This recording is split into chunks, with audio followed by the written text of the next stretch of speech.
Good morning and welcome back to another episode. This is day 2 of the West Island Way, where we've completed stage 1, which has brought us up to just behind Port Bannatyne on the Isle of Bute. Today we're doing the north half of the route, which is basically the top end of the island. It's a lot of wooded areas, a lot of trails up there. We've got about 15 miles to go. The last ferry leaving the island is 7:05 this evening. It's 8 o'clock in the morning just now. We've been up, packed everything away, got all our rubbish fed, and we're good to go. But yeah, the weather's still holding off. It rained throughout the night, but I'm looking for a good day and I'm energised, ready to go and get this finished now. I'm looking forward to seeing what the rest of the walk has in store. So without further ado, let's get ready and head off.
So guys, that has been my least favourite part of the walk so far.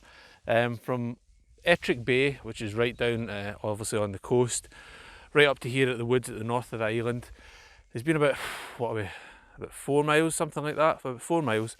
The last mile there has been like scrubland, all this kind of heathery stuff, and it's just constantly twisting your ankle, constantly dipping into marsh. It's taken me about 25 minutes to do a mile. Prior to that, you're going through farmers' fields, and again it's uneven track. You're having to watch out for the sheep and the cattle that are in the fields. And before that, again back to Ettrick Bay, it's just farmers' roads. So there's nothing really exciting about it. It's just a portion that you just need to get done to get you up to the woods. As we're going into the woods here, I can just see it's more kind of like, again, grassy path. It's not like a set forest path. There's no gravel down or nothing. But we're going to get through the forest, get round to the east side of the island, and then we'll just start walking down the coastline. And yeah, that portion there, Ettrick Bay to the woods, has been my least favourite part so far. Everything else has been fine, just not happy with that bit, as you can tell. Right, water on board and crack on.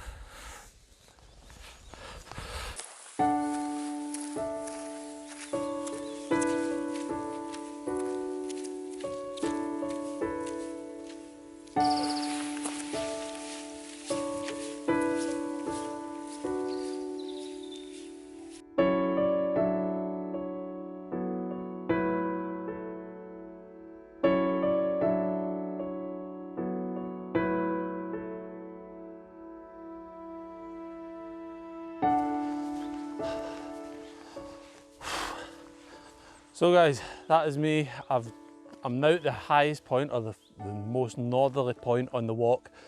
So everything from here is south towards Port Bannatyne. Came through the woods there, it's just a woodland walk. That muddy path develops into a Land Rover track. It brings you here. So I've came down from up there, continuing round to the right and heading south, and then every mile, every step now is back in. There's about 7.5 miles to go. So I better press on, so I don't want to miss that ferry.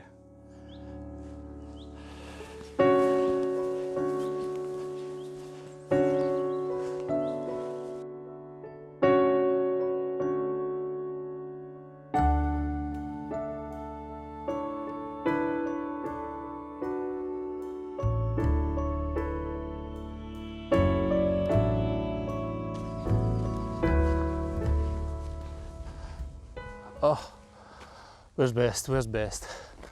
So as you can see, that's us finally out of the woods, down onto the shoreline. I've never been happier to see a bit of the seaside. That was so boring in there, if I'm really honest. You've just got these massive coniferous trees. They're blocking out any kind of sight of anything. So you've just got trees for at least 2 hours of walking.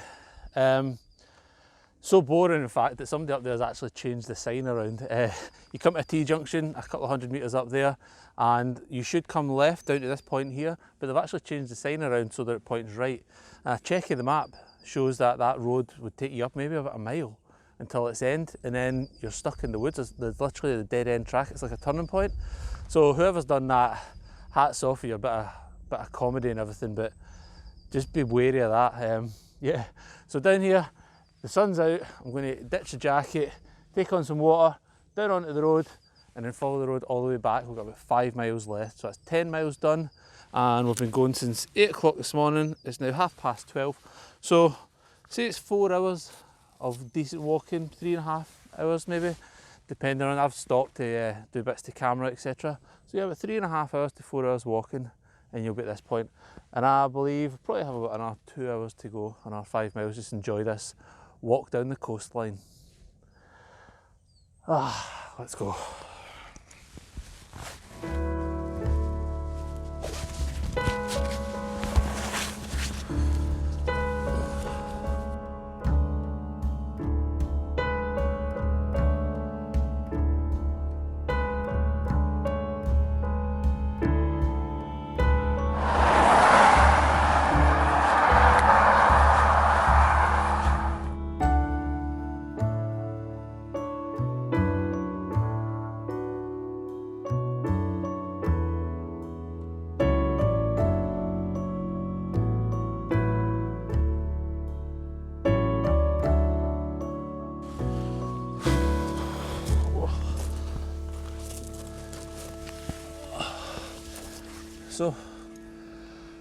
So that's the West Island Way done. Day 2. I don't want to bash it, however, following the map, you come down that main road. According to, I've just checked on the internet, and that road sign or that waypoint marker I thought had been tampered with is actually correct. It does say though that route takes you across open grassland and farms, etc. And when I was looking up the hill, all you seen was cows and sheep and everything. It would just have been more of the same, having to battle with the livestock. So yeah, I'm going to say it. Day 2 has just been not the best, not for me really. I won't do it again. There was nothing from it. It's just, there's no views, there's nothing. It's either through fields or it's in the woods, and that is about it. Or else you're walking down a main road or over open grassland that they describe on their website as like tough but rewarding. However, I think the road was lesser of two evils, to be perfectly honest. But yeah, that's the full done, the full West Island Way done. Day 1 was brilliant. I'm just so disheartened after today's walk. Do you know what, I'm actually going to leave it just now because I'm actually a wee bit annoyed. So I'm going to cut the video there, and when I'm back home and I'm in a better frame of mind, I'm going to give a full rundown of my thoughts on the West Island Way. But yeah, that last stage definitely needs some work. They need to do something on it. And there's not even a plaque here. I don't even know if I've finished. There's no plaque. This is where it says it finishes on the map, but there's no marker or waypoint, so who knows.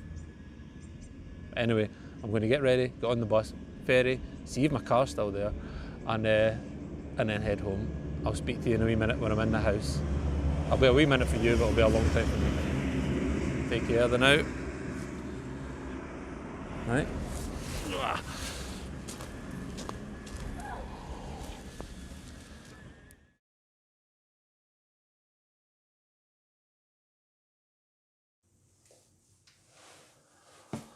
So, there we go, the West Island Way done.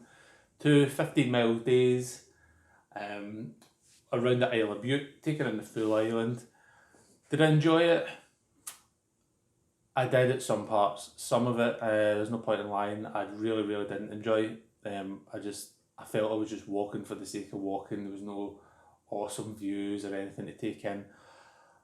Overall, I thought I was battling a lot on the second day with wildlife or uh, farming life. What would you call that? Livestock, that's the word. Farming life. But yeah, so the second day I just felt that I was constantly having to negotiate fields that were full of sheep or cattle. And that's where the route took you. It was all through farmers' fields. Day one was brilliant down at the Kilchattan Bay Circular. I would definitely do that again.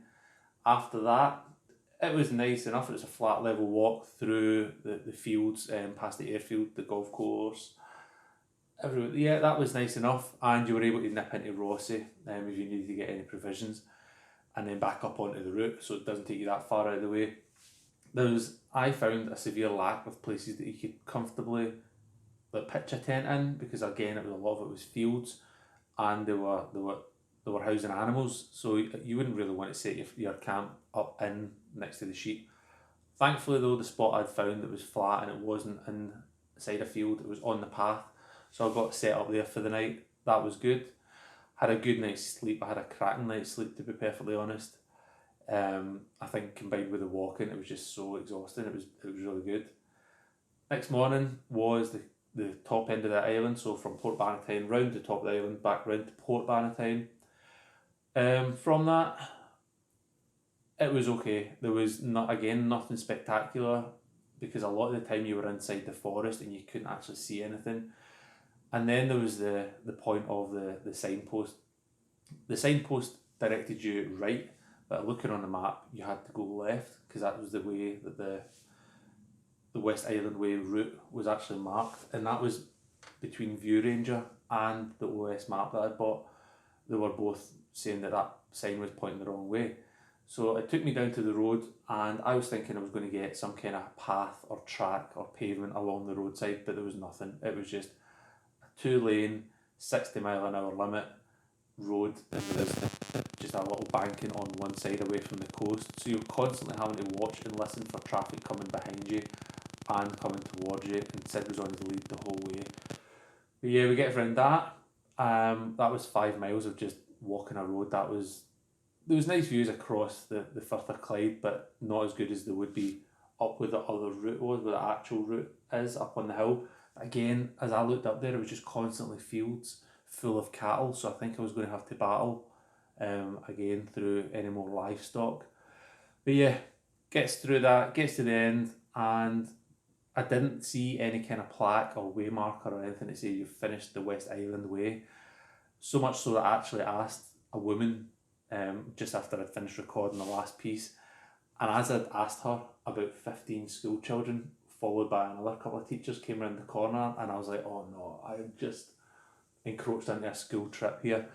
The woman who lived on the island didn't even know where the end of the West Island Way was, but in a bit of a consolidation for me, she actually got the kids to give me 3 cheers for finishing the West Island Way, so I went bright red, and I was embarrassed by that. This grown man kind of moaning about where's the end of this walk, and the school kids having to console me by giving me 3 cheers. But one wee boy did actually shout at the end of it, 3 cheers for the dog, and Sid got his own little applause. So, and I think fair dues, he earned it a lot more than me. But I got back on the bus back down to Rothesay after that, and across onto the mainland, where, as I was worrying the whole way around, was my car going to get lifted, because I thought I'd parked in a place that was kind of restricted, and it turns out it was restricted. So much so that I came back to one of these, a £60 parking fine, that you pay it within 2 weeks, and you actually get a half price if you want, so £30. So parking my car there overnight cost me £30 in the form of a fine from Inverclyde Council, so thanks very much for that. But yeah, the West Island Way, 30 miles, 2 days, 2 days of 15 miles. I've learned a lot. I've learned a lot about my kit. I've learned a lot about trail walking. and so much so it's geared me up for the West Highland Way, which I'm not going to do this year because having done the West Island Way, I've found there's bits of my kit that I want to change out, make it lighter, because I wouldn't enjoy lugging stuff around 100 miles, some parts of my kit. So yeah, it's taught me a lot. I've done it, it's good enough. I'll not do the full route again, I'll not do the full 30 miles again. I'll definitely do the first part, the Kilchattan Bay Circular. It was stunning. But other than that, if you've done the West Island Way, let me know in the comments below what your thoughts are. If you're going to do it, then hopefully I've shown you some stuff about the West Island Way, maybe things to consider. Is it the route that you thought it was going to be? Is there parts that you still want to go and see and do? But yeah, definitely it's worth considering, but I'll not do it again. But until next time, take care, and again, if you want to see more of these videos, subscribe, and I'll be back out in the hills soon and documenting more of these Munros walks, etc. in Scotland. So until next time, take care, and I'll see you then.